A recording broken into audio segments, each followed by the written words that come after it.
Hey, it's Steve Brown alongside Terry Hart, and the holidays, best time for you to sit down, relax, throw on your PJs, and binge your favorite shows. But there's so much out there.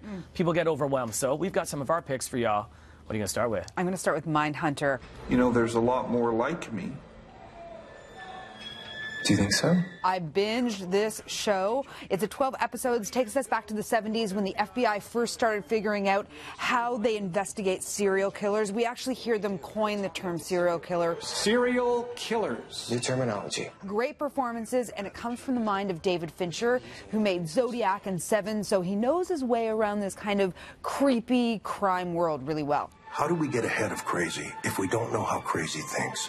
You know what? I'm going to do a little bit of reading over the holidays, well, in the form of subtitles. El Chapo. Mexican drug lord Joaquin El Chapo Guzman has escaped. El Chapo is one of my favorite shows right now. Second season was just released. If you're a fan of the Narcos kind of series that's been going on, this takes place, of course, in Mexico. The Sinaloa cartel, the notorious El Chapo, Joaquin Guzman, one of the biggest drug lords of all time. My next pick is also a second season, The Crown, Season 2. One always has to accept one's own part in any mess. I mean, have we ever been more obsessed with the royal family? We've got the Harry and Meghan wedding coming up in 2018, and this takes us back to Grandma's days and figuring out kind of the marriage, rich production values. This is one that you can get through in a few days if you keep those PJs on. But as head of the Commonwealth, can I not be permitted just once to defend it? Black Mirror, technology, science, and our not-so-distant future all coming together. It's hard to imagine a bright future, but we can. And we must.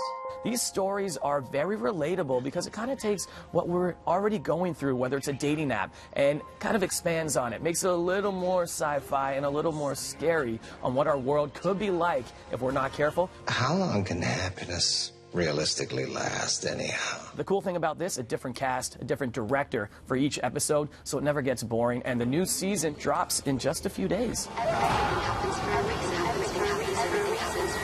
All right, I'm looking for that one. I've got to catch up on 3 seasons. That's a lot of binging.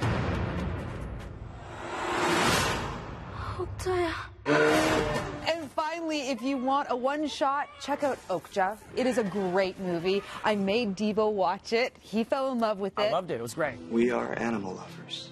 Our plan is to expose Miranda, rescue Okja, and bring her back to you. Amazing performance by Tilda Swinton, Jake Gyllenhaal, and it's the same director that made Snowpiercer. This was a Netflix original. The message is great for everybody. So, there are our picks. There's our picks. Let us know yours at NCity. Happy Netflix binging. Happy holidays, y'all.